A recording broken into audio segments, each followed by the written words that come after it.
Dig the email. So I've been talking to Tanya and Elmer about that. So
Finally, We've been wanting yeah. that house for a long time.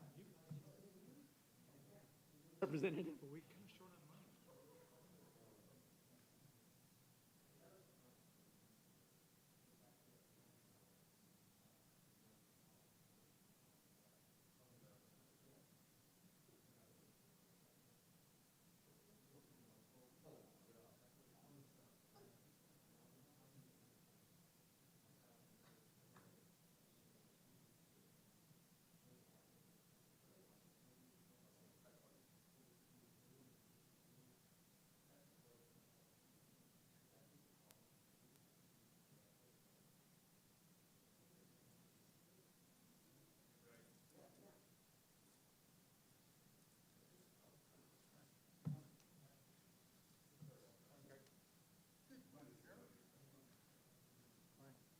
Anything? yeah, can you get me coffee, please? Sure.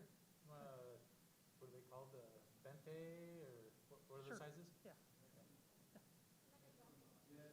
Right? I have no idea how to order this stuff. And you notice We just you need to tell them to the do order it. and then just completely ignored it. Welcome to facilities.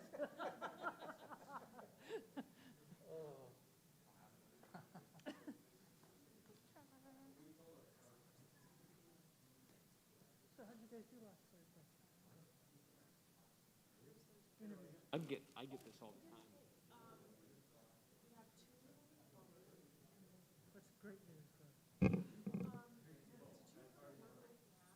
Yes.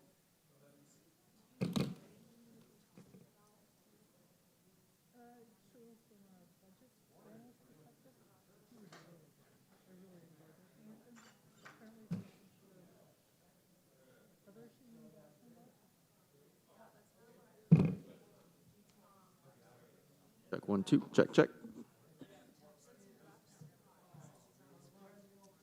Not my son.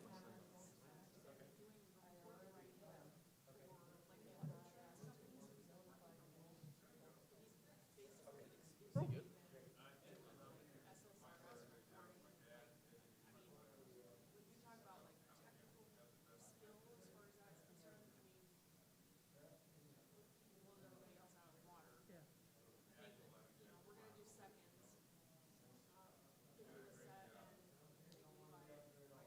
Thanks. Okay. Yeah, no, I really like that.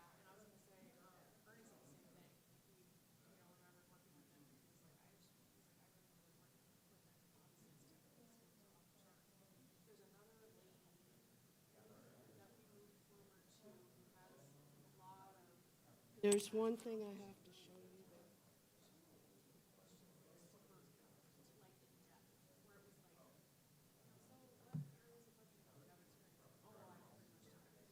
No, yeah.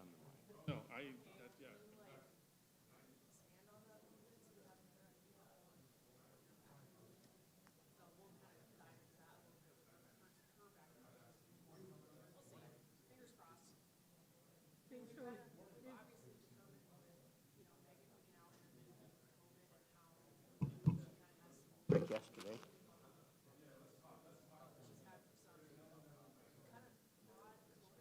Can't do an official survey.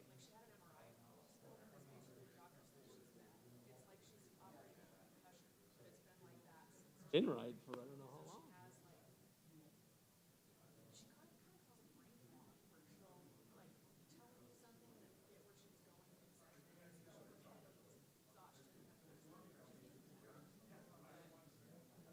You have crazy symptoms?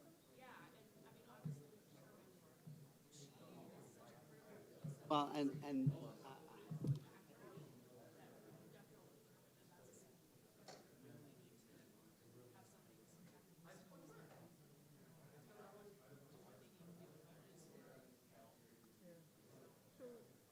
they weren't willing to certify.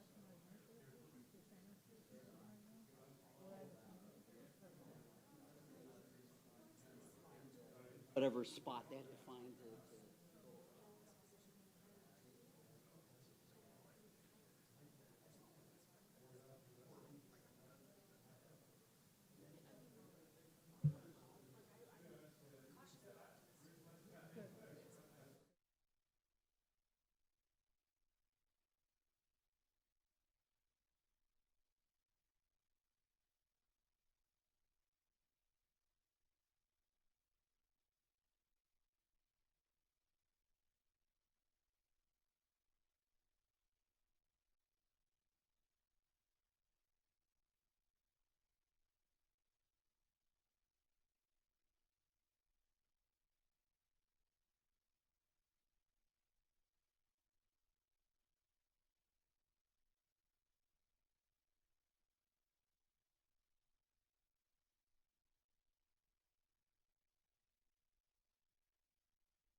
Good morning, and welcome to the Glendale City Council Budget Workshop session of March 16, 2021. The meeting is called to order. I will now conduct an attendance roll call. Please signify by saying present. Councilmember Aldama. Present. Councilmember Clark. Here. Councilmember Malnar. Present. Councilmember Tomachoff. Present. Councilmember Turner. The chair is here, and Mayor Wires is excused. Ms. Bowers, will you please introduce item 1? Fiscal year 21-22 budget workshop. Good morning, Vice Mayor, members of the council.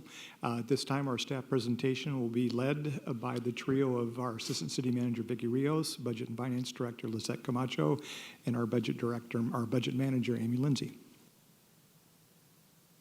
Good morning, Vice Mayor, members of the council. Today is our 4th budget workshop on capital improvement plan. For today's presentation, we'll cover capital projects funded by the landfill, solid waste, water, and wastewater funds. At the end of the presentation, we'll open it up for council feedback and questions. Our next budget workshop on capital improvement plan will be on March 30th, and that will be our 5th budget workshop. You've seen this slide before. This is the pie chart on the CIP by funding source. As you can see, the largest component is the enterprise funds, which we'll be covering today. The total draft 10-year CIP is about $1.3 billion. And this slide is the same slide that you saw before. Pulled out is the enterprise funds, which we'll cover today. This slide is the various funding sources for the capital improvement plan. And with that, I'll turn it over to Michelle Wojtenko to cover the landfill capital improvement projects. Thank you, Ms. Camacho. So today, the landfill CIP projects by funding source, everything in the landfill is actually funded by user revenues for the landfill. So even though we talk about bond funding some of the projects, the bond debt is paid off by the actual landfill user fees. We have reorganized the project somewhat to make it a little bit more logical, and so I do want to direct your attention to the second column that you will see on this slide. We've actually included a page number for your reference to make it easy for you to go from the summary slide to the detail in your CIP book. So this is the first of 2 slides on landfill projects. This slide essentially is the projects that are our programmatic replacement of equipment and associated smaller equipment needs for the landfill. The first project is landfill compactor replacement. We have 2 compactors at the landfill. These are used daily for the placement and compaction of solid waste and maximize compaction. They improve the safety, manage the airspace, and are required to comply with environmental requirements. As I said, we have 2, and we look at these on a 5-year cycle to be rebuilt or replaced, so 5 years or 10,000 hours. The one we are recommending in FY22 for replacement actually has 15 years and 30,000 hours. We've been able to do that by doing a certified rebuild on it every 5 years. So we've been really maximizing the life of that. In FY26, we have another one scheduled for replacement, and FY27 just essentially continues that program. So each of these projects that you see on this page are essentially done that way with the programmatic replacement. In the bulldozers, we actually have 3 bulldozers, and again, we have a project for a rebuild or replacement in FY22, another one in 23, and one in the outer 5 years. The landfill motor grader, again, that's used daily at the landfill. These are not permanent roads. The roads change every day with the additional solid waste that comes in and the fill placement. And so we do grade the roads every day to maintain dust control, to comply with environmental regulations. We have our motor grader recommended for replacement in FY25. The scraper, again, we have it recommended for replacement In FY '25, the scraper, we've actually been able to defer a couple years with our North Cell construction. The construction company doing the excavation has actually provided us with dirt up on top of the south cell to use for daily cover, so our scraper usage has gone down. We've been able to defer its replacement. The landfill 4x4 truck replacements, again, replaces the 9 4x4 trucks as well as the mechanic service truck that we have at the landfill. These are not part of the vehicle replacement fund. These are part of the enterprise funds and replaced out of this CIP program. The fuel tank replacement, the number you see in FY '22 is actually carryover money. So that will disappear in the final CIP book as that has been completed and will not be required. But we do have a fuel tanker. So instead of taking the big equipment down to the fuel tank, we actually take the fuel tank up to the equipment to save time on the equipment as well as wear and tear on the roads. Our solid waste inspector trucks, again in FY '22, we have a little bit of carryover, but we are replacing the inspection trucks, and as the inspectors are required to maintain landfill compliance, they're funded out of this fund. The water pole / trucks, we have 2 pieces of equipment there. In FY '22, you are seeing a carryover. The $3,000 will go away as that vehicle is in and is final, and we have another one scheduled for replacement in the last 5 years. Water is required daily on the roads as well as on the fill, the garbage being placed to maintain compliance with requirements. The auxiliary equipment includes items such as light towers, air compressors, the small loaders to move our refrigerators and other equipment, as well as the lube trailer. One thing we are doing in FY '22 is we are doing some security and other cameras, and this is going to be an enhancement for our residents. So you will be able to see, we'll have a camera facing the line, so you'll be able to get on the website and look and see how long is the line. And so part of our FY '22 recommended request includes adding those cameras, so not just for security reasons, but also so that residents can see how long is the line before they actually go to the landfill. The next page. Vice Mayor.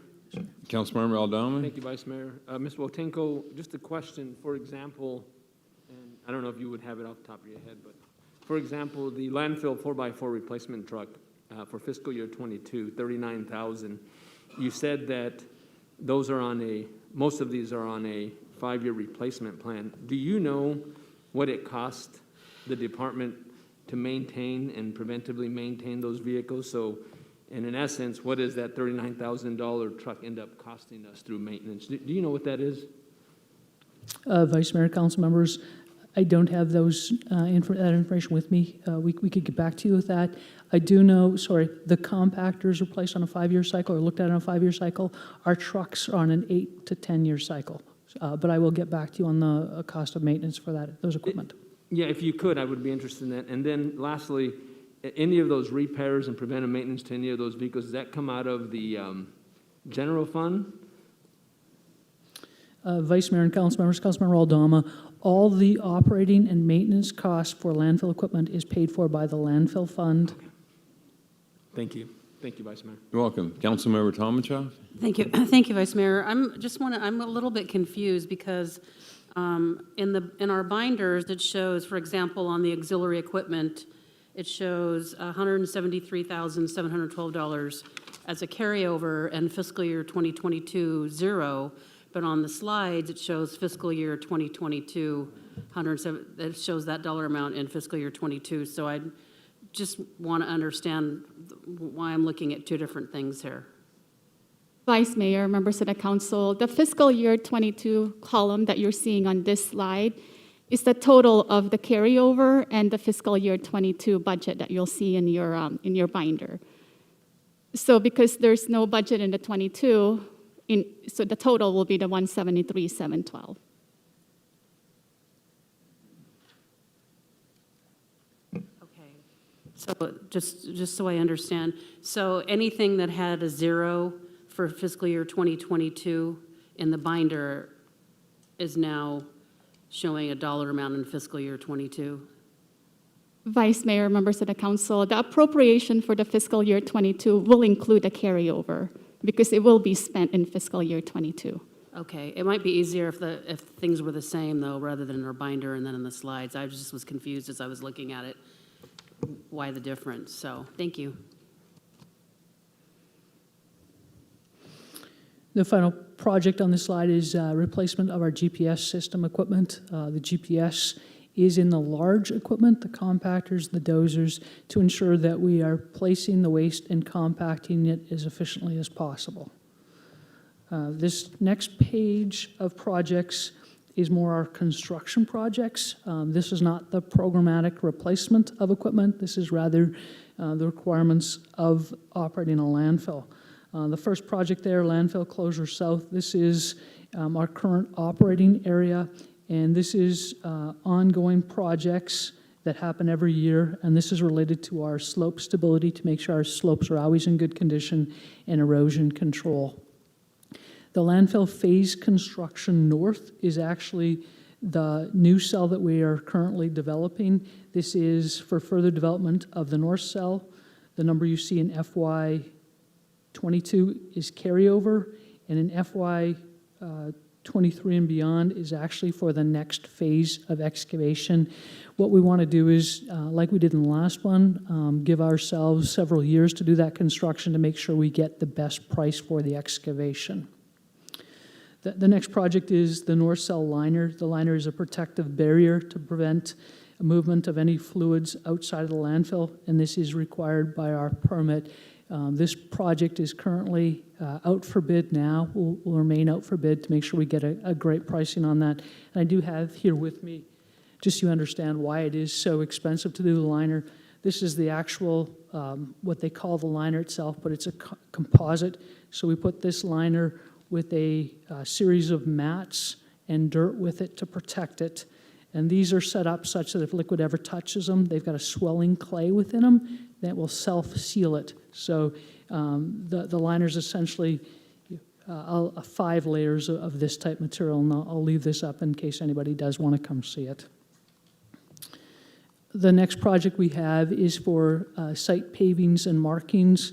We did add some new roads several years ago when the scale house was relocated, and this funding in FY 25 is a micro seal as recommended by our transportation department, so on the same cycle that we would recommend our public streets for, and is to keep these roads in good condition. The scale house pedestrian landing is to mitigate a safety concern at the landfill scale house. If you've ever been to the scale house, when you're up on the scale, it's very narrow, and this is to provide a landing such that if you have to get out of your vehicle, there's a safe place for you to interact with the cashiers at the scale house. This is actually, what you see there is carryover funding. We anticipate this to be completely spent and completed this fiscal year. The next project is for our MRF process line improvements. The material recovery facility, which I abbreviate into the term MRF, has been operating since 2000 and is in the need of some repairs and enhancement. The funding we put in for is recommended for next year is for a metering drum, and what this will do is provide a much steadier stream of material to be sorted and allow us to sort it more efficiently.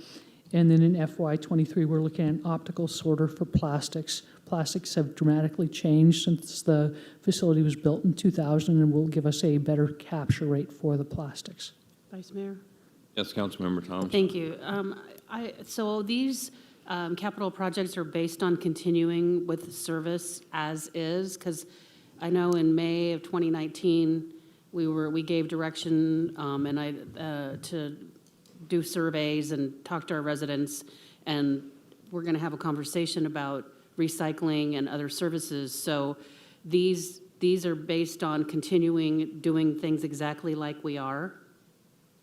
We haven't seen the results of that survey or had a workshop or had that brought back to us. So, Vice Mayor and Council members, Councilmember Talentsoff, you are correct. We plan on coming forward over the next several months with recommendations for our recycling program. So this process line improvements for the material recovery facility is for enhancements with the material, but it's essentially keeping the program as is. Vice Mayor, if I Vice could, Mayor. are your recommendations going to be to keep the program as is? Vice Mayor, Councilmember Talmachoff, I think we're in the middle of reviewing that. We've had some requests for qualifications from vendors in the valley. We also are having a hard look at the current condition of the MRF. Also, we're going to present to the council reasonably soon the results of the recycling survey and how we should continue the program henceforth. So these, I would call these placeholders. I wouldn't say that we're doing these right now. It's very dynamic right now, and I think in the next 3-4 months, we'll be working with City Council and figuring all this out and having a solid game plan for the future. Okay, thank you. Our next project is for closed landfills. This project would fund ongoing repairs and maintenance needed, including grading, drainage, fencing, and landscaping. And the primary landfill that we take care of there is at 103rd Avenue and 103rd Avenue and Olive, sorry. The next project is landfill gas extraction system. As solid waste continues to be placed at the landfill, we are required to control the methane gas, and this system adds all those collectors into it to collect and maintain the gas as required by our permit. The next project is for stormwater controls. This is required. We are required to manage all rainwater that enters our property, and this is for the berms, culverts, drains, and channels needed to do such. The final project that we have under landfill is the Northern Avenue improvements. This is carryover. This will all be spent this year. This was for the extension of the block wall and relocation of cacti. Wait a minute, Councilmember Clark? Sorry. Thank you. I'm going to let Councilmember Turner go first. He was ahead of Even me. sooner? Thank you. The landfill gas extraction system, are we capturing that gas and putting it to productive use, or are we just flaring it off, or what do we do with that? Vice Mayor and council members, Councilmember Turner, today we are flaring that gas. That is another project we hope to update council on later this year. Vice Mayor, with regard to the last couple of items that you referred to, stormwater controls and the gas extraction system, we already have those systems in place. So I assume these are enhancements to the existing system. And what are we doing to enhance both of those systems? Vice Mayor and council members, Councilmember Clark, for just a little bit of context, you have to remember that the landfill changes every day. Every day when we add more waste to it, we change the footprint of the landfill slightly. And so with the landfill gas extraction system, every time we go up in about 15-foot lifts and then compact it and add some dirt. Every time we get 30 feet, we found that that's the optimal space, and we actually lay another pipe and collect it. Then, so it's a network of piping that goes into the extraction system. So so many tons of trash that we receive, we then add to the landfill gas extraction system, be it a vertical well, horizontal collectors, that type of thing. And the same happens with the stormwater controls. Every time we go up so high, we have to extend that channel or those berms and ditches up to that next level of the landfill. So it's an ongoing project. Then I have a follow-up question. If they are ongoing projects, why under the, no, you do have money for both. Why is under stormwater controls, are we spending over $1 million this year and then it drops off to $300,000? Are we adding something new to the system that will be extended over the next several years? Vice Mayor, council members, and Councilmember Clark. So under stormwater controls, you see we have approximately $300,000 every year, with the exception of 2 years. FY '22, we have in there carryover, so what wasn't already spent this fiscal year is shown as potentially being carried forward into next year. And then we added some funding as Glendale Avenue is being widened. The landfill has to do its requirements to make sure that we can manage that stormwater as well. In FY '26, the same thing. At that point there, we will be so far into the north cell that we will also have to manage some stormwater associated with that. So there are ongoing projects, and then there are very specific projects associated with it. Thank you. So that's all the landfill projects, and if there's no other questions on the landfill, we will move Vice on. Mayor, Yes, I go do ahead. have one final question, and I will be asking this with regard to all the enterprise funds, so be forewarned. Is the current proposed series of projects for the landfill in any way dependent upon a rate increase? Is that required to meet the dollar needs for fiscal year '22 and '23? Vice Mayor and council members, Councilmember Clark, there were certain projects that we presented in May of 2019 that we requested council approval to bond fund for. We have projects identified, the phase construction north and the liner, that we want to bond for. In FY '22, we currently have those programmed in the current rate structure. We will have to then look at future projects to determine how those are funded, if not the bond funding approval. All right, so let me see if I understand what you just said. You issue bonds. Those bonds are paid back from ratepayers. Currently, the bonds that you have issued can be sufficiently paid back with the current rate structure that was approved back in 2019 or 2020, whenever it was, the last time we looked at the rates for the enterprise funds. Do I have that part correct? Vice Mayor, Councilmembers, Councilmember Clark, that is correct. Okay. So what I'm hearing you say is that when we get into fiscal year '23 and beyond, and you want to continue issuing bonds for the proposed projects in those years, you're going to have to figure out if the current ratepayer structure can cover them, or the only other option is to come to us and ask for an increase in the ratepayer structure. Yes or no? Vice Mayor, Councilmembers, Councilmember Clark, I think the quick answer is yes. We look at our rates and our rate structure on an annual basis. FY '22 is covered, but FY '23 and beyond, we need to look at, and we look at that annually. So then my last follow-up question will be, is for FY '23 and beyond, are those considered to be essential projects that must be done, or are they projects that in layman's terms, it would be, gee, it would be nice if we had X, Y, and Z? Essential or nice to have?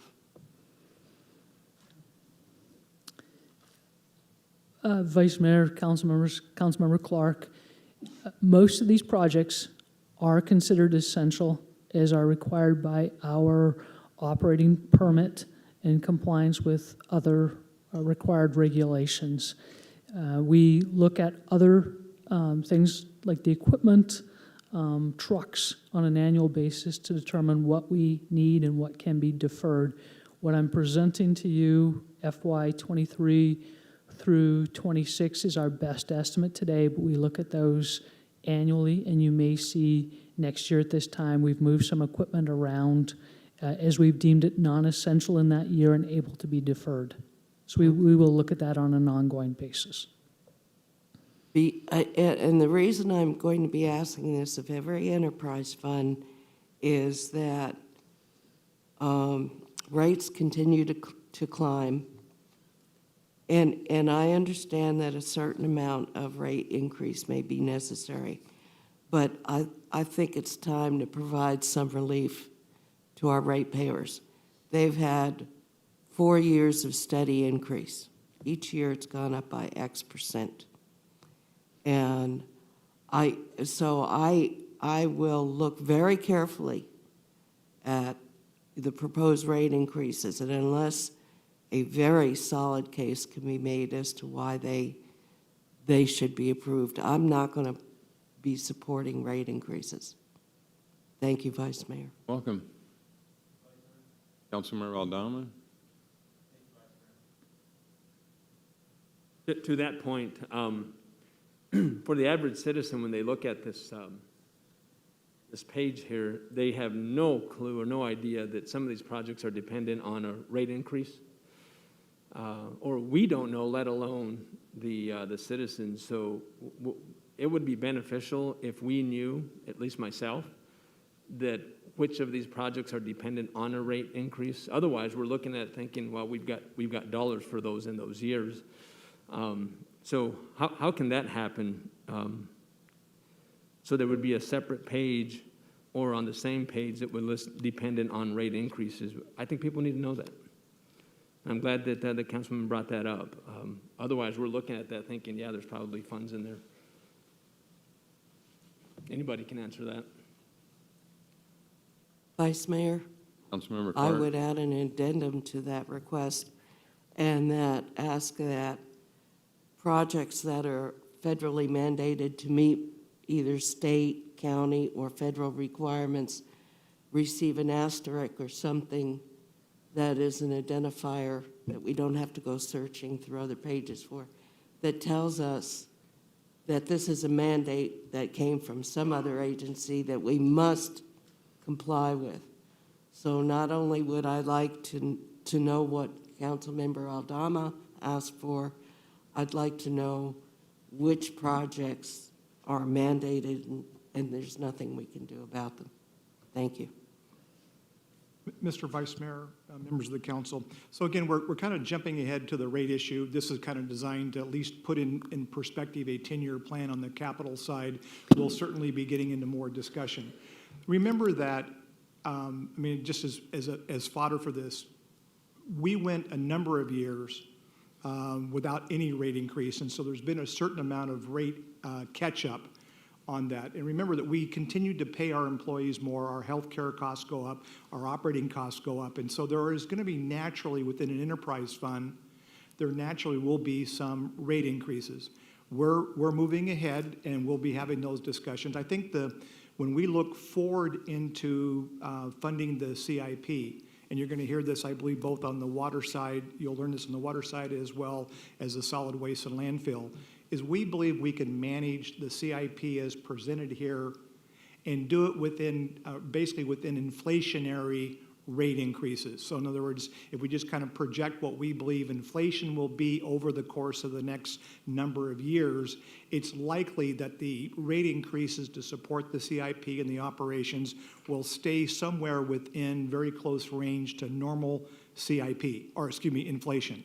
And so, but to say that, you know, can we absorb increasing costs without rate increases is probably, you know, is not realistic from, you know, from an operational perspective.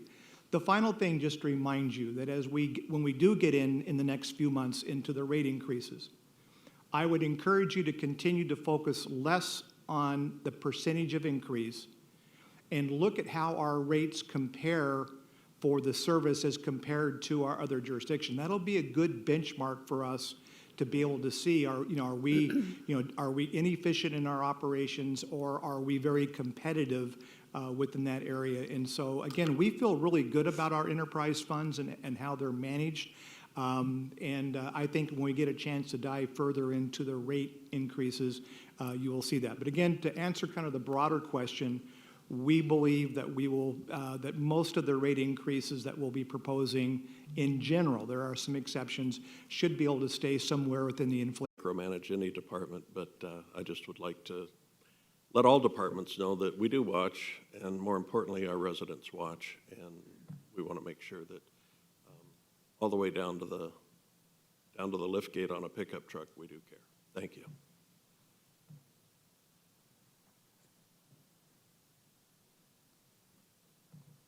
Vice Mayor and council members, moving on now to our solid waste projects. Again, the funding source, all solid waste projects are funded through the Solid Waste Enterprise Fund. The projects you see on this next page, the first one is our solid waste process improvement software. We've been piloting a system recently to create dynamic routing to move us off actual paper routes, to give us actually computerized routing to be able to route more efficiently, to track, and a better reporting system for all aspects of the division. This software that we've been piloting actually gives us a feature, we call it our community insights. So the driver is able to report things such that residents don't have to call in. This is like a damaged container, anything related to solid waste they can do. They also do other things, and they've been very effective in reporting things like trees that need to be trimmed, missing manhole covers, such that we don't wait for a resident to have to report these things, and we actually have a report that we send out to other departments on a weekly basis to help out with it. The next 6 are all programmatic replacement, and this is like-for-like type replacement, so we are not adding to our fleet. We're not augmenting our fleet. This is just a programmatic replacement of existing equipment. The sweepers, the 17,000 is a carry forward, and that's actually our grant match. We were successful in getting a grant from Maricopa Association of Governments for replacement of a street sweeper, and that should be spent this year. But the next, FY 24 through 31 are also just the replacement of a street sweeper, and we will continue to seek grant opportunities. So we hope those numbers to drop to 15 to 20,000 a year as part of our grant match on those. The roll-off truck replacement. Vice Mayor? Councilmember Malnar? I just had a question about the replacement, the sweepers. I know in the past we've had questions about getting our street sweeping back up to what it once was, which is every month after a bulk pickup. How close are we to getting there? And what would it take? I know you had presented some numbers previously that it was going to take so many dollars to add that additional sweeper. Do we have that in kind of our thinking that we might do that, or is that just not within the plans at all? Vice Mayor, council members, Councilmember Malnar, that was a council request last year. We followed up with a memo, and because that would be changing our level of service or adding to it, that would be considered a budget supplemental, and you'll be seeing that in April. So you are included in a budget supplemental. Thank you. So our roll-off replace. Councilmember Tomachaw? I'm sorry. So I have a question. Do we have enough equipment to increase the level of service on street sweepers? Mayor, Councilmember Tomachaw, I can't remember the exact memo. I don't have that information with me, but I'll be happy to answer that question in April when we bring the supplemental forward. Okay, thank you. Our next project is roll-off trucks. We currently have 3 roll-off trucks operating. They are on an 8-year cycle. We have 1 scheduled for replacement in FY22. Our front-load commercial trucks, we have 7 front-load trucks currently and 1 container delivery truck. They are on a 6-year cycle. We have 1 each in FY22, 23, 24, 25. Our side loads, we currently have 26. These are the trucks that pick up our residential refuse and recycling. There are 26 of them currently. They are in a 6-year cycle, so we review them we anticipate them being replaced on a 6-year cycle, but again, we review them to determine if they have to be replaced or can be deferred. We have 7 shown there in FY '22. Some are carry forward and some are part of our catch-up, and then we get into our regular replacement, 6, 3, 4, 4, 4. So we're back on a regular replacement cycle with those trucks. Our bulk trash, the next line, we have 15 rear load trucks and 8 tractors. This is the crew that picks up the monthly bulk trash from our residents. Again, these are on a programmatic replacement, so in FY '22, we have 2 rear loaders. In '23, 4 rear loaders, 1 tractor. '24, 2 rear loaders, 1 tractor. And this, again, is just replacement of our existing fleet. The next one is replace pickup trucks, and these are our service trucks, foreman trucks, crew trucks. There are 10 trucks in solid waste. We have, in FY '22, 3 program, in '22 we have 3, '23 we have 1, and '26 we have 1. The final project you see there is alley gating. Approximately $7,000 is carryover money. We have $100,000 per year for the next 3 years. This is continuation of our program to reduce illegal dumping in alleys. We will evaluate this program in FY '23 with recommendations for continuing or to determine where we are with alley closures at that point in time.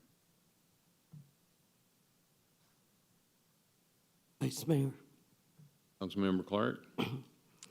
as that concludes your presentation on solid waste, I will ask the same question. In fact, I shouldn't have to repeat it. I'm sure you remember what I asked. Does the proposed FY '22 budget,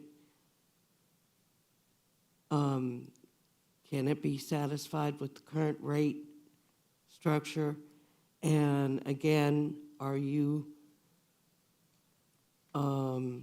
postulating FY '23 and beyond based upon an increase in rate structure?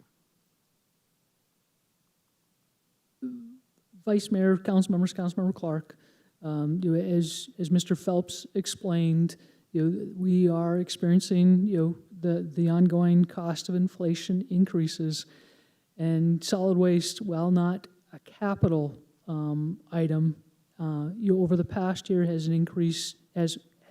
experienced a dramatic increase in the amount of service that our residents have requested. So our monthly bulk trash has gone on as scheduled, but if you look at the tonnage that we've picked up through the pandemic, through even weekly refuse collection or monthly bulk trash collection, it has gone up substantially. So, I'm not sure if it's a capital requirement, but our solid waste to continue with our services as scheduled, we do need to look very hard at our rate structure. So that's basically a yes. FY '22 is okay, but FY '23 and beyond will require looking at the rate structure and recommending some kind of increase to meet future needs. Mayor and council member, that's correct. Thank you. Vice Mayor? Councilmember Tomachoff. Thank you. Is that going to include tipping fees? Vice Mayor and council members, Councilmember Tomashoff, I believe we have to look at all the fees, including the tipping fees, what our residents pay through the solid waste services at the landfill. It needs to be part of that evaluation as well. All right, thank you.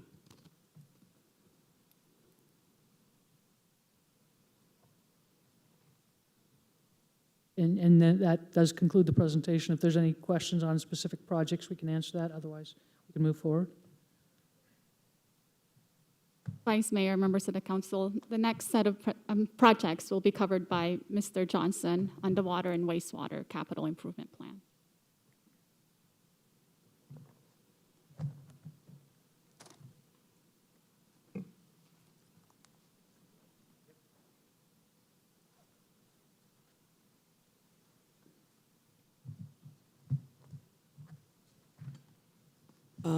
Vice Mayor, Yes, council member. before Mr. Johnson begins, this would be a question for Budget and Finance. On the sheets of changes that you gave us for, in this case, it's water, I believe. Yeah, for water. CIP WA 19085 and CIP WA 21032. Both of those projects were removed. One is valued at 43 million and the other is 17 million. As we go through this, your presentation, where did that money go? Was it reallocated to other projects, new projects? I would appreciate knowing what happened to the money. Thank you.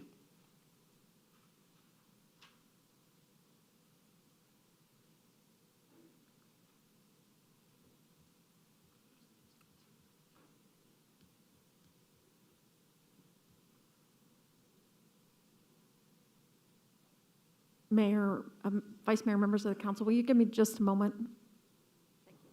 Yeah, and I need to confer with Mr. Johnson for just a moment. yes, and when you get to wastewater, I've identified one other project, CIP WW 211, it's a sewer project, the 99th Avenue Interceptor, valued at 5.9 million. Says it was moved to another project, and when we get there, I'd like an explanation of what happened and how that occurred. Thank you. Just forewarned so that you know that I'd like explanations for those. Vice Mayor, Councilmember Clark, members of the council, do you mind repeating the project numbers? Oh, my goodness. Okay, hold on. In wastewater, it was CIP WW 211, 99th Avenue Interceptor for 5.9 million. Underwater, there were two projects, CIP WA 19085, and that would be the Loop 101 water treatment plant, valued at 43 million, project removed. And then the other was CIP WA 21032. It's a Zone 3 transit line valued at 17.8 million. And I'm just curious, where did the money go? Was it assigned to new projects or other projects? What happened to that? Looks like close to $60 million. Where'd it go? Vice Mayor, members of the council, Mr. Johnson and his staff will explain that as they go through the projects. Very good. That's what I wanted to know. Thank you.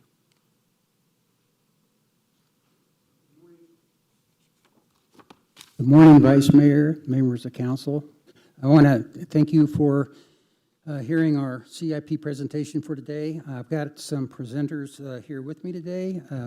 First of all, I got my financial program manager here, Dan Hatch, and he's just going to help me get through some of these numbers with these questions, and I think he'll be a great help to me. I have John Henney, who is our systems infrastructure. He will be briefing on the infrastructure, the pipes, and plant, and the plants will be briefed by Ron Serio. So let me get started here first. I'd like to make a couple of opening comments.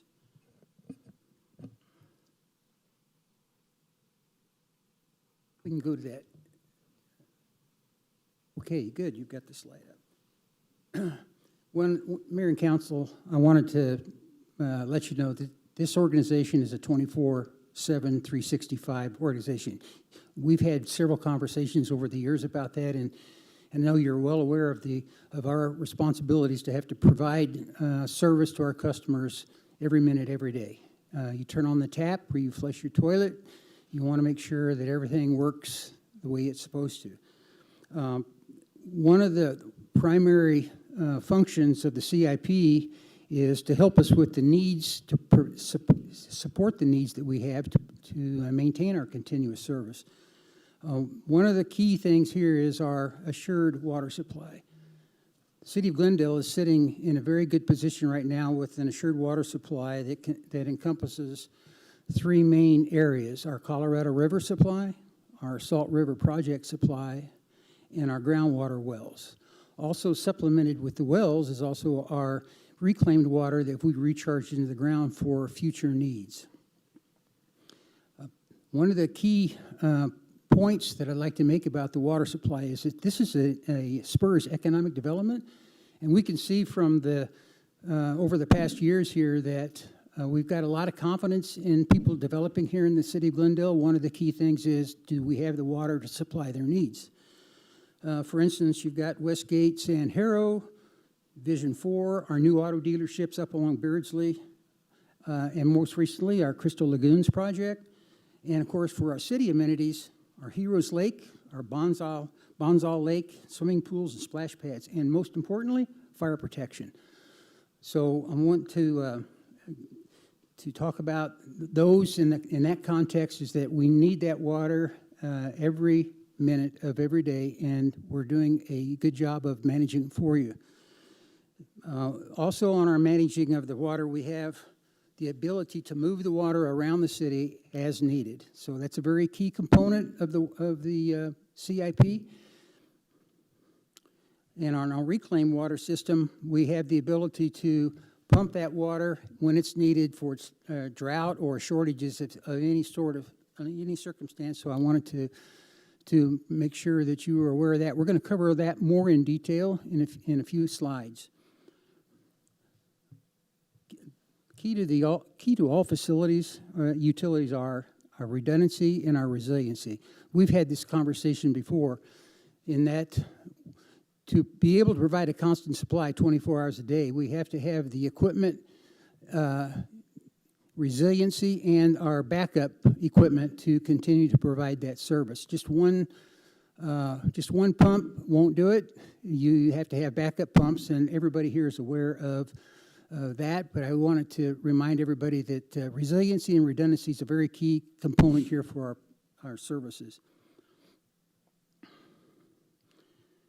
I have a good example I'll show you when we get to some slides here to kind of let you see how what we're talking about in reference to a picture here. Also, our redundancy and resiliency also provides us, our system, the flexibility. The flexibility to either change the priority of a project.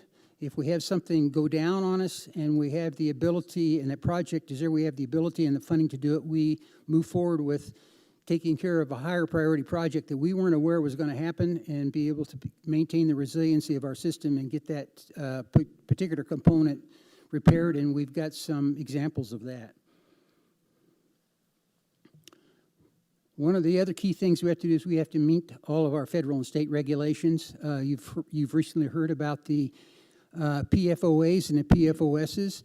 We're in tune with that. We've been tested for that. We are in good shape for that. But if right now, there's not a regulated level for that, but if it becomes regulated, then we'll have to make the appropriate adjustments and build the facilities to be able to deal with that chemical that's in the groundwater.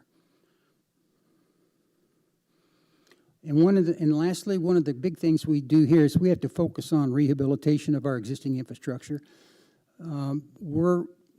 We've got about 1,800 miles of pipe under the ground. We have several lift stations and pump stations, and we have the plants for both water and for wastewater. And John and Ron will go in more detail about their projects related to those facilities. Let's go to the next one. If the rehab doesn't take place or it's not timely, we could end up having unplanned service disruptions. We could increase our repair costs, or we can get cost escalations due to delayed projects. I think in the previous presentation, we heard about cost being going up for inflation and that sort of thing. And I can tell you right now that on the projects we have ongoing right now, we have prices for construction and materials going up monthly. So we're having to stay out in front of that, and that's a very important feature for trying to get the projects done in the time frame established, because some of the contractors can lock in prices, and that helps the projects. Also, the CIP prepares us for the continuous supply, and also it provides us the operational flexibility to treat the water in multiple ways, different plants, to provide different efficient services, and especially in the case of service disruption, we have the ability to move that, make adjustments, and take care of the service disruption without impacting the citizens. In the next set of slides now, we're going to go over a few of the examples. I wanted to show you some of the examples of redundancy and resiliency. So this next picture here is with Pyramid Peak Water Treatment Plant. Pyramid Peak is we're a partnered plant. We're City of Peoria. It currently is a 23% owner, and the City of Glendale 77%. It's currently under an expansion, and Peoria needed an extra 15 million gallons a day, so that was a $50 million expenditure. One of the other key components of this project is process improvements to the existing systems. It's approximately about $30 million, and we wanted to make sure that this plant, it's in Phoenix up by the Colorado Canal. It treats the Colorado River water, and it takes the water and sends it down primarily into the upper zones of the city. And when Cholla Water Treatment Plant in the center of the city is out of service, this water will flow on down into the central part of the city. There is no redundant flow for this right now. We've been working for 2 years, and we do have a system starting in place to where we can build redundant flow for here, so if we for some reason lose the Colorado Canal, then we have a way to supplement that flow, and if we lose the plant, we have additional ways to supplement that flow, and I'll go over those in a little bit.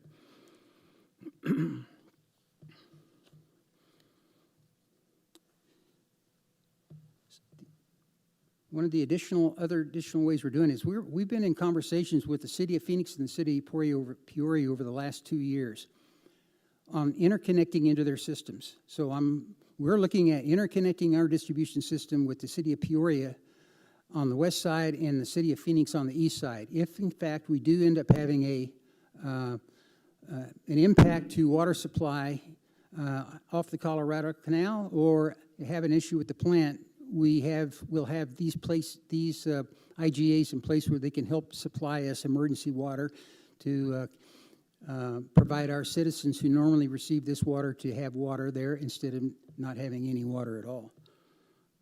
We're also, yes, ma'am. Councilmember Tomachaw. Thank you, Vice Mayor. Just for the people who are watching, and I know Mr. Johnson and I have had this conversation multiple times, but we're mitigating the impact of, I believe it's every resident north of the 101 freeway not having water if there's a failure or Pyramid Peak goes down. Is that right? Vice Mayor, Councilmember Tomachaw, that's correct. Okay, thank you. Vice Mayor, Councilmember Clark. question. These IGAs, would they be strictly for an emergency situation where Glendale loses its capacity to deliver water, or would part of the objective be to, when we have excess capacity in a non-emergency situation, sell water to Phoenix or Peoria? Vice Mayor, Councilmember Clark, the IGAs for the interconnects will be for emergency flow. We also have a current IGA with the City of Phoenix where we provide them water at a bulk rate from the northeast corner of 51st Avenue and the 101. So during our discussions with them, we can talk about being able to take more water from them in a bulk status versus emergency, but we haven't had that discussion. Okay, thank you. In addition to the interconnects in the city, we're also planning to do an addition of wells in the southern area of along 67th Avenue and in Union Hill. So we're looking at wells to also supplement that flow. The one thing I want to make key here is that if we lose the plant or if we lose the Colorado River, we are planning to have some supplemental flow so we can help the citizens that normally get the flow from this plant. We also have a booster station at 67th and Deer Valley that we've upgraded, and we've done a test on it, and we can move water from the Cholla water treatment plant in the center of the city up to the Hillcrest Ranch booster station and be able to flow water into our zone under a less pressure. But to me, right now, that would be an emergency item that we would have to do manually, and I've got projects in here to make that automatic and to make it more robust and resilient. Let's go to the next one. Another important project here we just completed is our Arrowhead reclamation facility. One of the key things with the Arrowhead plant is it's a what they call an end-of-the-line facility, and you can't turn it off. So this takes all of the flow north of Skunk Creek and puts it into the plant, and then the reclaimed water that's generated from here goes into the Arrowhead Lake system, or it goes into the ground for recharge. So the key thing here is stay in front of this plant, and Mr. Suri will talk to you about how he wants to continue with assessments and continue with improvements.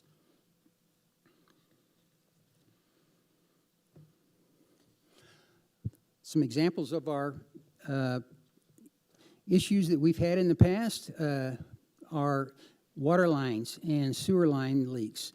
So we can't avoid these because it's going to happen no matter how good you are at visual to look at your system and review it, but we're going to happen.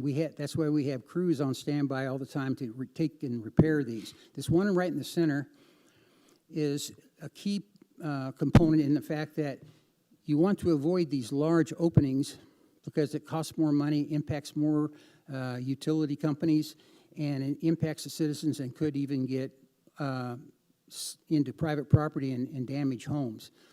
So our valving system that you see, there's projects in there for replacing large valves and stuff in our CIP. These are very key because we can get to the valves, we can turn the leak water off and make sure that we minimize the amount of damage in our line leaks. This picture on the right is an unexpected issue that came up to us when we're doing the rehabilitation of the Cholla water treatment plant. This is a picture of a ridge line. We had to replace the roof, so we took the roof off, and we saw this ridge pole, this ridge steel that holds the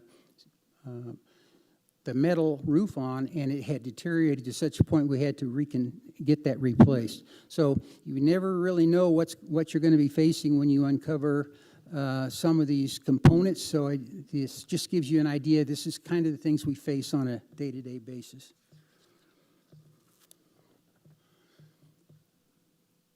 Here's another project. This is what they call the waste activated sludge line that comes out of Arrowhead.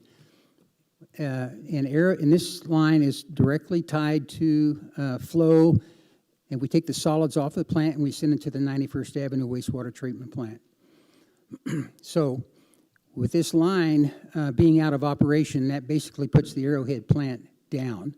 So when we did an assessment on the line, and just not shortly after we did the assessment, a part of the line broke. So we replaced that, and then we ended up doing what they call a slip lining project. And Councilmember Chalmers got a chance to see that, where we put a pipe inside a pipe. So it's up and running, and did a good job of minimum impact to our citizens, because if we'd have wanted to replace this all the way down Union Hills and 67th, it'd have been an open trench that had been double the cost. But we put vaults in the right-of-way, and we were able to pull the line through, which was a very good, successful project. Sewers, we have We face these. We've got the one on the upper left-hand corner is an existing situation that's under design right now. The water's still, the sewage is still flowing through it, but we're keeping an eye on it, and we're having it designed so we can make that repair. The upper right-hand corner was a collapse that happened in 2017, and we repaired that as soon as we saw it, with no backups and no impacts to our citizens. And this one in the center is basically, it's a manhole that's been deteriorated beyond repair, and we have a program in the CIP for repairing and replacing and rehabilitating our manholes. Now, we've talked about wells a little bit. We got wells in the CIP that do a couple of things. The two wells on the left are drinking water wells that we have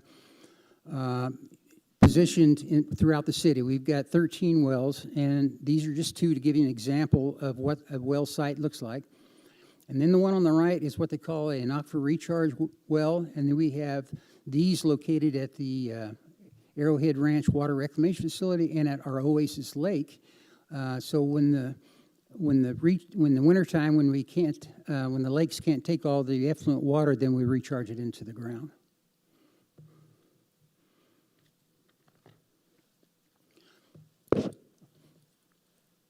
The funding sources we have outlined for our CIP is we have the water fund and the sewer fund, then we have DIF.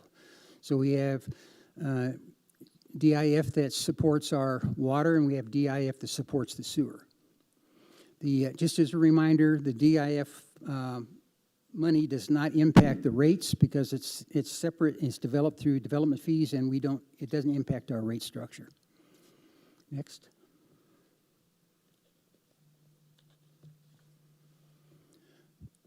Just like Michelle had indicated before, we've kind of oriented our slides for the council's convenience, and we've got 5 different categories that we broke these 2 large books of projects into. The one you have now has water and has sewer. Inside there is commingled a number of different types of projects. So what we did is we broke them into 5 categories, and we're going to present them separately and make it more clear, and we have like-type projects in the same category. That way it makes it a little easier to follow. All right. Let me kick it off. I'm going to present the water resources and other. If you also notice in that second column, we have the page numbers that correlate with the individual projects behind these list of projects, so it makes it easier for council. If they have a project they have a question about, we have the page numbers located there. Underground storage facility permits. We have to permit our underground storage facilities with the state, and we've got $100,000 set aside in 22 and in 23. We've got to do the West Area Reclamation Facility first, and then we'll do the Aquifer Recharge Facility second. Those are 20-year permits, so you don't see this cost coming at us very often, but when what we'll do is we hire a consultant to help us because it's a lot of application process and work with the ADWR to get these permits processed. White Mountain Apache,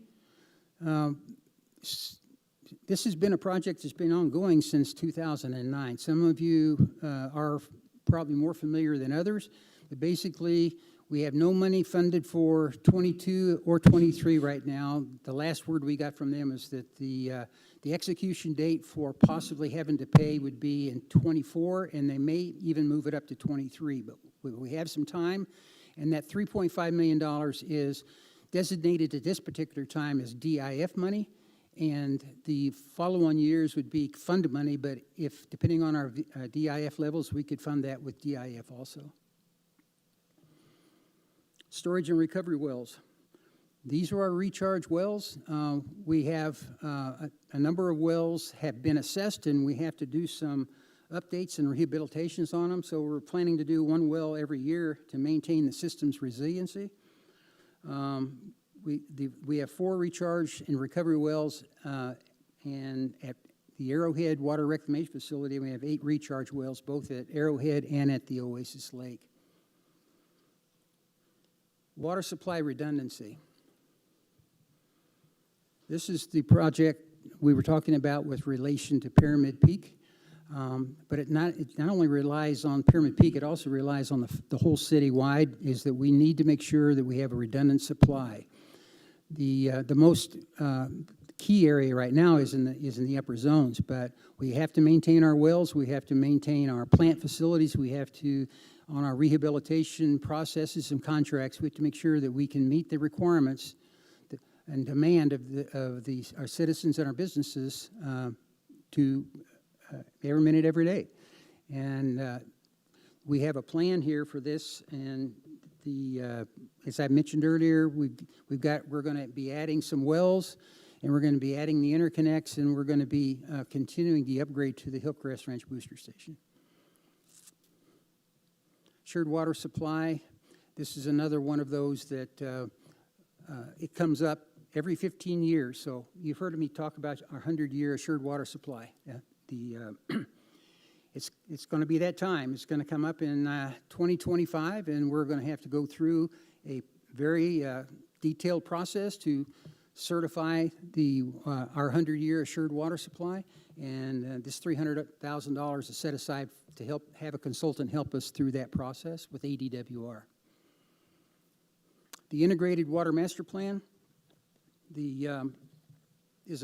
is almost complete, will be done in September, and this master plan will be very valuable to us because we had them work on our water resources, our water quality, our water systems master plan, wastewater system master plan, reclaimed water master plan, our stormwater maintenance master plan, and utility evaluation. We're going to have reports back in September, and when we get the reports and we're ready, we're going to come back to council and we're going to give you a briefing on the outcome and recommendations from the master plan. The laboratory equipment is a programmed replacements of the analytical laboratory equipment up there at Pyramid Peak, and it's pretty straightforward. We end up having an issue. We have the equipment outlined for replacement, and the lab stays up with that outline, and we just present it in the CIP. Vehicle replacements. Been an interesting year on vehicle replacements this year. We had 2 of our large crew trucks go down with blown engines that were not replaceable. So we had to make a very large investment of about $450,000 to replace those. It put a dent in our program replacement of other vehicles, but these are vehicles that go out onto the street every day and fix those leaks that I showed you. So it's very important that we get them up and running. So I wanted to, we end up, those last 10 to 12 years. So in the new trucks we got don't have to keep running all the time, which is going to be very key to the engines. Water system security. This amount of money, we look at all of the water services cameras and their equipment and make sure that we keep them tuned up and ready to go and replaced as necessary, because we do have critical infrastructure requirements here, and the cameras are a required part of our security requirements. Groundwater well rehab. Now this is the groundwater wells. This is not recharge wells. These are wells that take water out of the ground. And we have 16 wells, and we have 8 of them with SRP. The money that you see in here today is for SRPs moved up one of the wells for a redrill, and so the money that's set aside here is to supplement SRP. We share 50-50 on the wells that they do for us, so we have the additional money in there for Arrowhead well, for the SRP well. Accrual of long-term storage credits. Again, that's the recharge of CAP water. If we have allocations available at the time, we have money, we put money in there, and then if we have the ability and they have the space, then we pay to have it recharged into the ground for us. Are there any questions on any of these projects? Councilmember Clark? I will ask the same question I asked of Ms. Watanko. The fiscal year 2022 apparently are satisfied by the current rate increase, the current rates. Fiscal year 23 and beyond, the only, a way that those projects, all of those projects may be satisfied will be with an anticipated rate increase? Vice Mayor, Councilmember Clark, that's correct. We're good for 22, but the last slide here is we're in the process of doing a rate evaluation now, and there'll be options put together, and we're looking at the options being in close proximity to an inflation rate, and we'll be bringing that back to council. Thank you.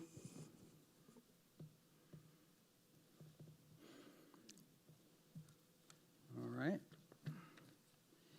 Next up will be Mr. Henney, and he'll talk about our system infrastructure, which is our pipe systems. Thank you, Craig. Good morning, Vice Mayor, members of the council. So today I'm going to present 27 projects, 13 of them in the wastewater collection area, and the other 14 will be in the water distribution area. So we'll start off with the wastewater collection area. So this first project here, Glendale Avenue Sewer, this is a sewer relief project. We have an existing line in the between 91st Avenue and 99th Avenue in Glendale. And this particular project will relieve the existing line. It's nearing its capacity. So in order to take on additional development and to provide the flow requirements necessary, this particular project needs to move forward. The FY22 portion of the project includes going underneath Glendale Avenue and the intersection of 91st Avenue. And then we have the ability to get that done ahead of the pavement management project for the repavement of Glendale Avenue. And then later on, you see in 26, we have earmarked funding for the remainder of that project, which will ultimately take it down the 91st Avenue alignment. The second project is one of 3 phases. You saw a picture in the beginning of the presentation that Mr. Johnson presented.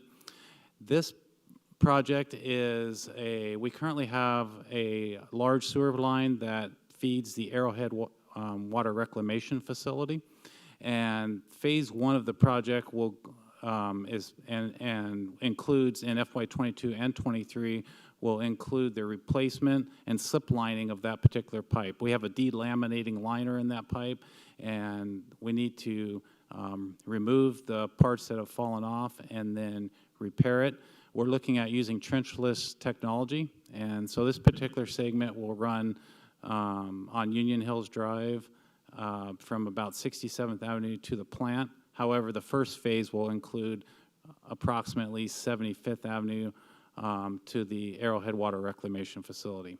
Then phase 2 and 3 is the next segments of that project in the later years.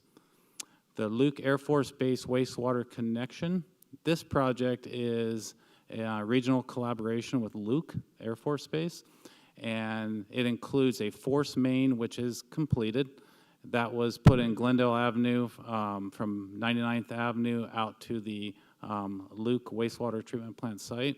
The second part of the project and the funding you see in FY22 is the lift station portion of the project, and you'll be seeing that here at council shortly, I believe in April. And that lift station should be completed by the end of December of 21. This is an IGA with Luke, and Luke will be funding this project. Vice Mayor? Member Tomachoff? Thank you. I do have a question about the Luke wastewater IGA. Do we have are we going to amortize this, or it says outside funding or repayment charges over 10 years, so we're just going to amortize it, and then if they're able to get funding, then they can pay it off? Is that what that means? Vice Mayor, Councilmember Tomachoff, that's correct. After the project is accepted, then we'll have a detailed list of the costs, and then we'll do an amendment to the IGA, update the amortization schedule, and then they'll start paying. Okay, thank you. Vice Mayor? Yes. Councilmember Turner? Thank you. By outside funding, I think one of the hopeful sources was a bill at the state legislature, and has it been reintroduced this year, and do we know how it's moving? Vice Mayor, Councilmember Turner, I don't know how that's moving, but I do know that there's infrastructure requests coming out now from one of our senators here to do a more CARES Act for infrastructure, so we're working on that also. Thank you. Okay, moving on, the 99th Avenue Interceptor line, to Councilmember Clark's question. This was a duplicate project, so the two projects were merged.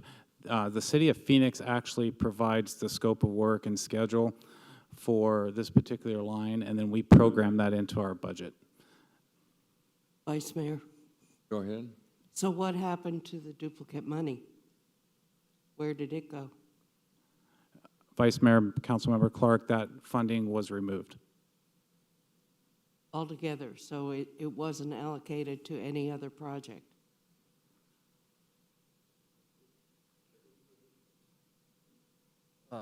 Vice Mayor, Council Member, the money that's in 20011 was only carryover of 237,000. And so that's added to this number of 6003.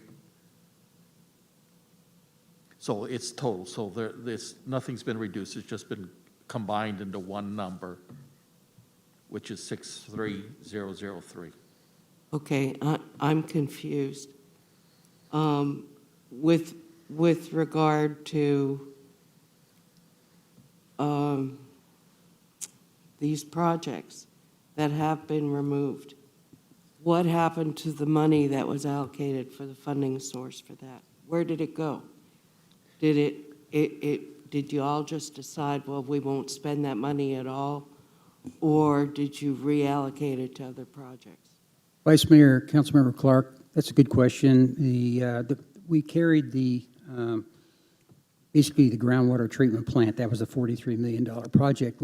During our recent consultations with our integrated water master plan, the consultant made a determination and recommended that we don't build the plant because it's not necessary, and they came up with other options for us to supplement that plant at a lot less cost. So that basically just drops out of the CIP. There was no money associated with it. It was in the out years, and so that's how we dealt with that project.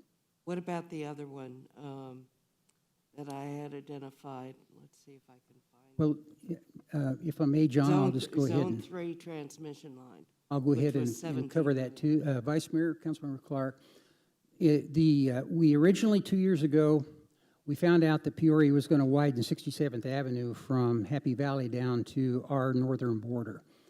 I saw an opportunity there, and that was prior to our developing our CIP, and I thought, well, another idea that I have to take care of the Pyramid Peak and the distribution for the citizens in the north part of the city would be to add another transmission main there. That way, then we could take the plant offline whenever we needed it. But then our consultant also evaluated that for us and said, you don't really need to spend that $17 million to do that. We got the idea of repositioning some wells or redrilling some wells up there that'll do the same thing for you. And the other key thing they want to do, so they changed that project to an assessment of the main line that comes out of Pyramid Peak so we can do rehabilitation on that main line. And then John's got a project in there that he'll talk about that puts manholes in the line so we have access to the line.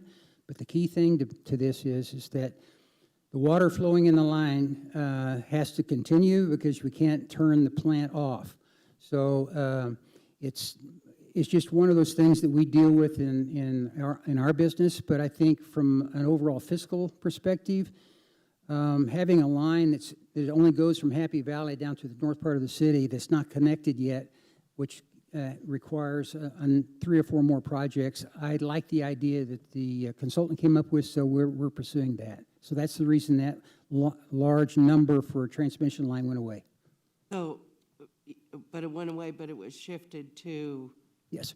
to other alternatives that would produce the same result. Well, make sure hopefully I explained this right, but the water, the money we had set aside for that project was reduced to take care of this project that John's going to talk to you about on that, and that money just went away. We didn't have a need for it, so we just dropped it off. We didn't move it to some other place. Is that correct? We're using the wells, the redundancy.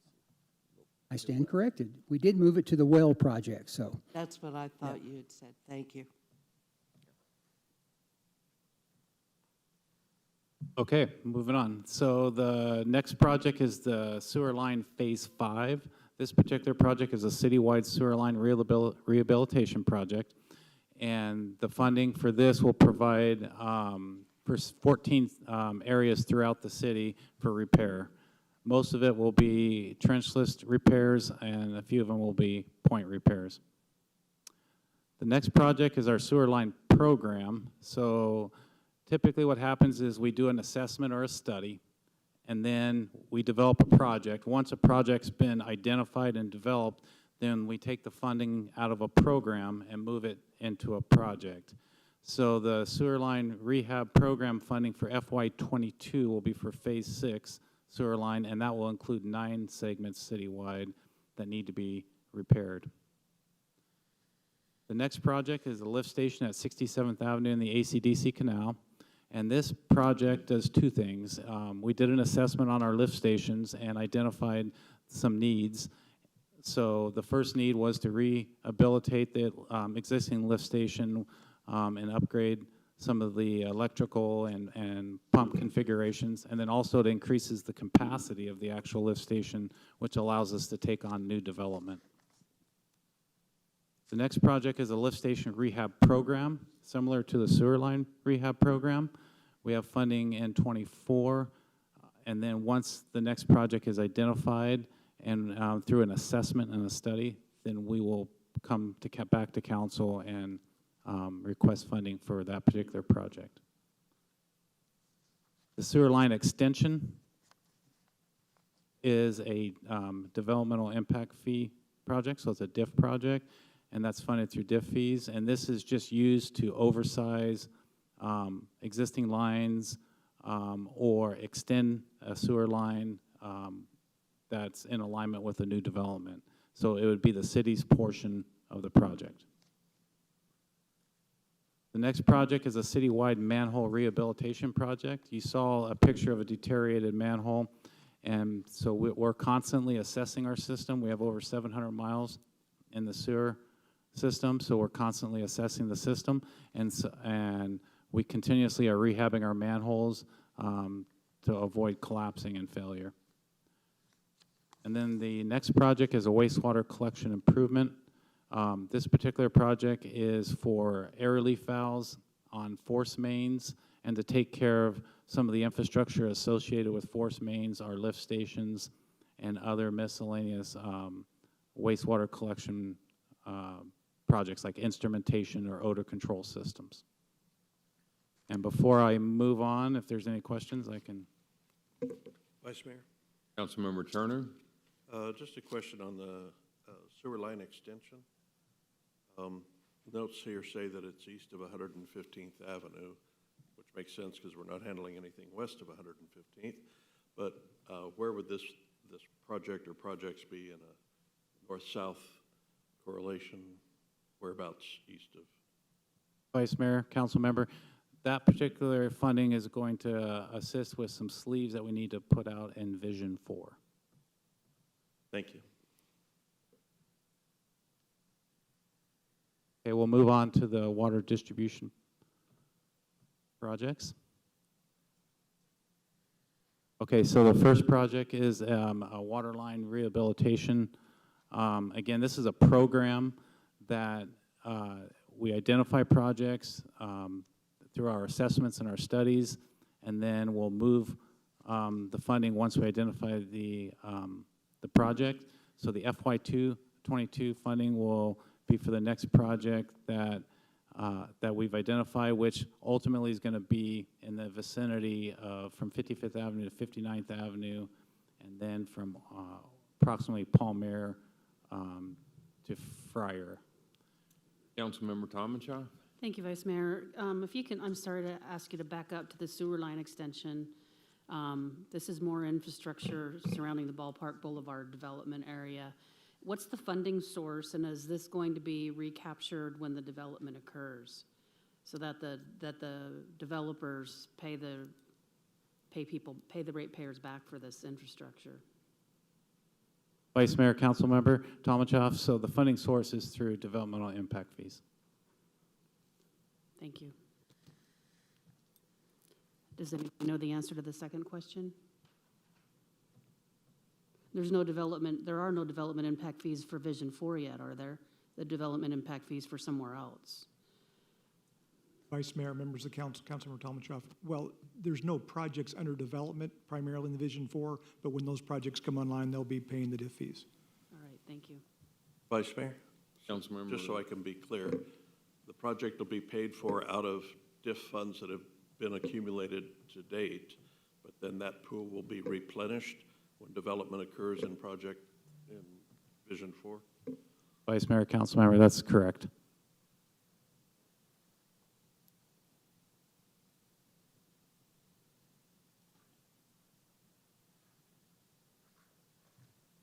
Okay, so the next water line project, we refer to it as Package 2. We did Package 1, which is along the Ocotillo alignment from about Grand Avenue to 51st Avenue. So this next project will be, there's multiple areas within the project, but ultimately it's roughly 50 Grand Avenue in Maryland to 51st Avenue. There's some segments on 54th Avenue as well as Northern. So we'll be starting that project at the end of the FY22 fiscal year. The next project is the 67th Avenue transmission line improvement. So thank you, Craig, for clarifying the question for Councilmember Clark.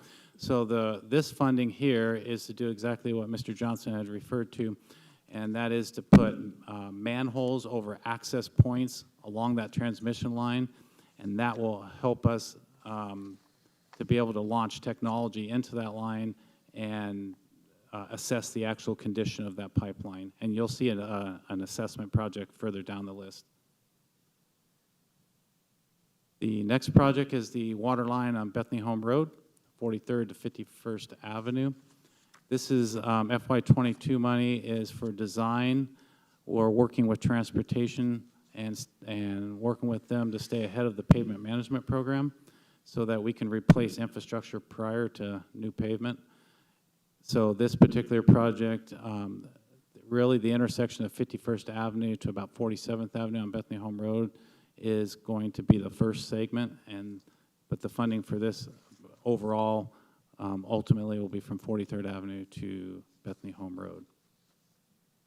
The next project, again, working with transportation on the pavement management program. This project on 59th, it's a water line project on 59th Avenue from Glen to Northern. We did not allocate any funding in FY22, and there is funding allocated for 23 and 24, so that will begin the design of that water line. The next project is the water line on Camelback from 51st to 59th Avenue, and this project is moved to the out years. The next project is the water line extension account. Similar to the sewer line extension account, this is a DIF-funded project, so this money is used for either extending or upsizing water lines where a developer wouldn't be responsible to do that. And currently we have zero funding allocated for FY22. The next project is the large water valves. We have over 25,000 valves throughout the distribution system. The good news is at any given time, we only have about 1.5% of our valves out of service, but in order to stay ahead of that, we're constantly replacing water valves. And the funding for this it's a citywide project, and we're replacing valves throughout the city on a regular basis. Currently, we have approximately 336 valves out of service. The next project is a new project, again, associated with the pavement management program. We've identified valving that has less than 5 years of its useful life, or is currently out of service. And this project replaces, again, valves in those arterial segments that are programmed into the pavement management program. The next project is a meter vault replacement project. This has been an ongoing project. This replaces large meter vaults. We have currently 200 plus large meters, and this particular project replaces the vault so that we can have a safe working environment and the adequate space to maintain the infrastructure within the vault. Currently, in the FY22, we have 20 meter vaults citywide that will be replaced as part of the FY22 project. The distribution improvement zones 2 and 3 project. This is the Hillcrest Ranch booster station. This particular booster station gives us the ability to move water from off project SRP up into our zone 3, which is Colorado River water.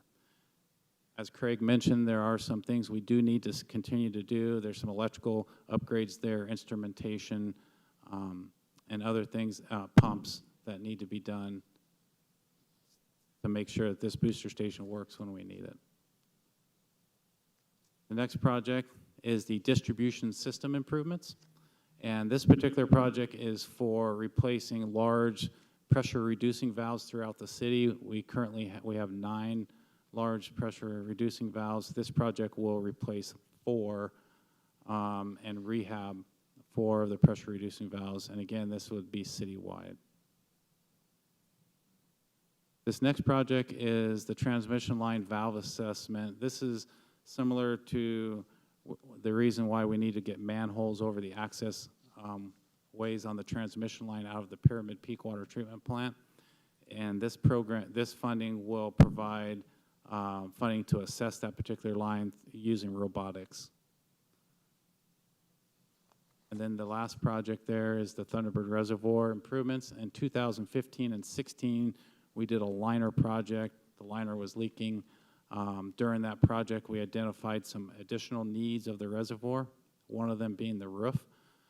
So we've programmed money in the latter years to facilitate the necessary repairs on that reservoir. With that, I'll be happy to take any questions. Thank you very much. Vice Mayor, Council, the next up is Ron Serio, and he'll talk about all of our plant structures.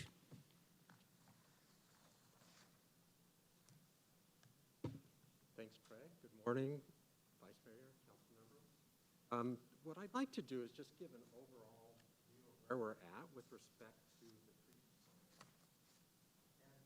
As everybody knows, when we went through the economic downturn, we deferred a lot of maintenance on the plants for many years. So what we've been doing the last 4 years, and hopefully will be done very soon here, is we accumulated a whole bunch of things that we were having issues with at those plants, and we made those a capital improvement project. So I'm calling them catch-up projects. So we have this whole list of things that we're catching up to get the plants up to par where they need to be. And then our plan moving forward in the future is to do an assessment of each plant every 5 years. That will allow us to plan our capital improvements to the plants better. It'll give us, you know, what the likelihood of failure is, what the consequences of failure are, and allow us to flatten the curve and not have these big expenses that we're currently experiencing. With respect to West Area, the first project on the list, we just started, that's the last plant that we started catch-up construction on. That just started this year. And we have funding for the next 3 years moving forward because we phased the repairs that we're doing out there. After that, the next item is West Area. That's the future assessment as we move forward. After that is Arrowhead, and Arrowhead was the first one that we did our catch-up project for, And that started in 2017, and we're nearly done. So we expect that to be completed this summer. And the funding here is just to finish that project, and then we'll move into the stage of assessing it and planning repairs as necessary. 91st Avenue, as Craig mentioned, that is a partnership plant with 5 other cities, and they're doing similar things that we are. They went through, Phoenix did, and assessed the entire plant and determined it was more cost-effective to fix the existing plant than to replace treatment trains, because there was some thought about doing that. So this funding is our proportional share to make those repairs. And since it's such a large plant, these are going to continue for about 10 or 12 years, these fees. Wastewater capital equipment, we budget for that every year, and that is to replace capital equipment that just fails during the year. And that does happen, so we do need to have some money to fix things as they break. And that's it for the reclamation facilities, unless there's any questions on that. If not, I'll move on to the water plants.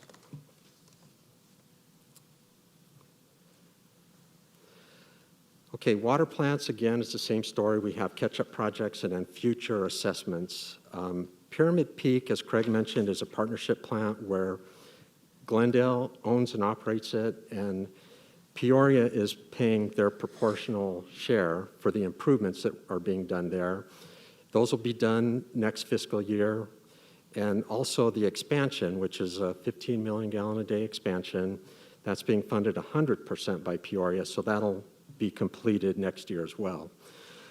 For the outgoing assessments, you'll see there's money in 22 and 23, and the reason for that is when we did our catch-up project, there were things that we couldn't afford to do. We were limited by our budget, so we took the lowest priority items and moved those out, and we plan on fixing them in the next few years. And that's happened at a couple of facilities where we couldn't get everything into the catch-up project because of our funding availability. Choya project is similar. We've been working on that a while. Next fiscal year, we're going to finish the big part of the catch-up items. But again, there are some trailing things, and because that's our oldest treatment plant, we want that to be the first one that we do a full assessment on so that we can better plan how we move forward with those repairs. And finally, from a plant perspective, the Oasis plant, that is our newest plant, so we've not had to spend much money there. So we are doing some things. What we have in here is some regulatory things like there's small tears in the liners and things that we have to fix from a regulatory perspective. We're doing that. And then moving forward, we had some things that we identified like our chlorine system. We generate chlorine on site. That system is not working right, so we're having to replace that. Moving on to the SCADA study. SCADA is an acronym, and it means Supervisory Control and Data Acquisition. And essentially what that is, it's an industrial computer system that operates our plant. There's instruments throughout the plant that feed a bunch of data to this computer, and then it makes decisions in terms of when it turns pumps on, when it opens or closes valves. It essentially operates the plants. The good thing about it is it's allowed us to have minimal staffings, which saves us operational money. I guess the bad thing or the downside is we need for this system to be very reliable because we don't have enough staff to operate the plant manually. So what we wanted to do with this study is do a master plan to determine what our standard equipment should be with our SCADA system, because over the years, we've had different consultants that have designed different facilities, and they've used different equipment. If you go to each plant, the SCADA system and the screen looks different at every plant. So we need to standardize that stuff, and that's what our intent is with this program. The asset management program, are about 95% done with implementing our asset management program, and it's called Lucidity. And what we have scheduled for next year is just some post-implementation follow-up stuff that we would use some consulting services for, which would be some report writing, some workflows, some training to get that system started on the right foot, and also some integration to other software systems. The data management, what we're trying to do there is find an off-the-shelf software program that's kind of like a data warehouse, because we have probably 50 to 100 databases throughout the department. The majority of those are in Access, which is no longer supported by IT, and we rely on this data for regulatory reporting. So our intent is to find something that we can consolidate all these databases that would have some quality control so that we ensure that the data going into it is accurate, and also give us better reporting ability so that we can produce our regulatory reports that we need a lot easier. And we're working with IT and on that project to make sure they're in the loop. And then finally, we have the water capital equipment. And again, just like on the wastewater side, this is a fund of money so that as things break throughout the year, we have some money to replace smaller capital equipment items. And with that, I will answer any questions if you have any, or if not, I'll turn it back over to Craig. Mayor, Councilmember Clark. just one comment. I hear repeatedly about how we need new programming, new software, we're looking for off-the-shelf. For the kind of money that we're spending, to this day, I don't understand why we don't hire program writers to write programs specifically to meet our needs and to integrate into existing systems. And that's not really a question for you, but just generally, it would seem to me that in the long run, it would be more cost-effective. And if these programs succeed the way I would expect them to, we might be able to sell them to other cities who are in the same boat that we are. For the life of me, because when we buy an off-the-shelf program, we pay for the licensing fee, and then we have to pay them for support for the rest of our lives, or as long as we use the program. And it just seems to me that it would be more cost-effective if in some instances, such as this one, where we've got 150 different databases, I doubt we're going to find a program that's going to integrate 150 databases. Why we don't just hire programmers to write our own software for proprietary use. Thank you. That's just a comment. Vice Mayor? Was that you? That was me. I've been practicing this. You changed your voice on me. Yeah.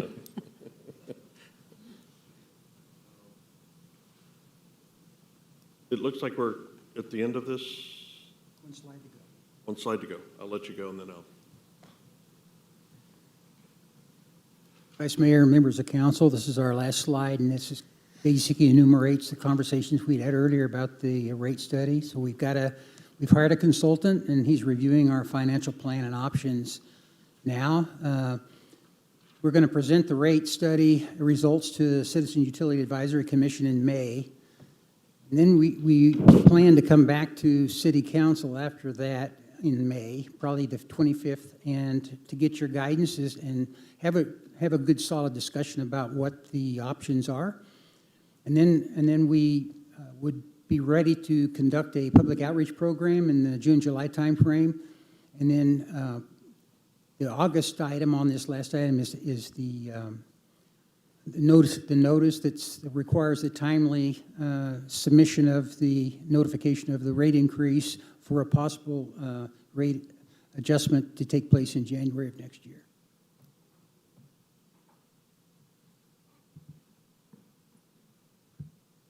Council, You have another question? I'll take it now. Thank you. Thank you. So a little earlier in this meeting, I spoke about the propensity sometimes of public bodies to focus on the small dollars and miss the big dollars. And one of the other things we do oftentimes is at least question, if not criticize, the use of consultants. But I do want to acknowledge Mr. Johnson and your staff and today's presentation that there were a few occasions on which it was mentioned that through the use of consultants, you were able to identify some projects that either could be modified or removed completely that are saving many millions of dollars to our residents and ratepayers. And I didn't want that to go unnoticed. There's a lot of money in here that you're projecting to be saved just by working smarter and being more innovative, and I appreciate that. Sure, thank you.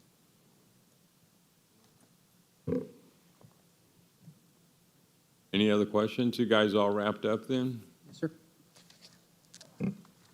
The last slide we have is the budget calendar. Our next budget workshop is on March 30th. We'll cover the any follow-up items and the draft CIP. That concludes our presentation. Thank you. No follow-up questions? Nothing else come before us? Meeting's adjourned. Wait, we have one. I do have a question. The calendar shows us getting our materials on Friday for a Tuesday workshop. Oh, no, that's for the April 6th workshop. Okay, all right, thank you. Anyone else? Nothing further, meeting's adjourned.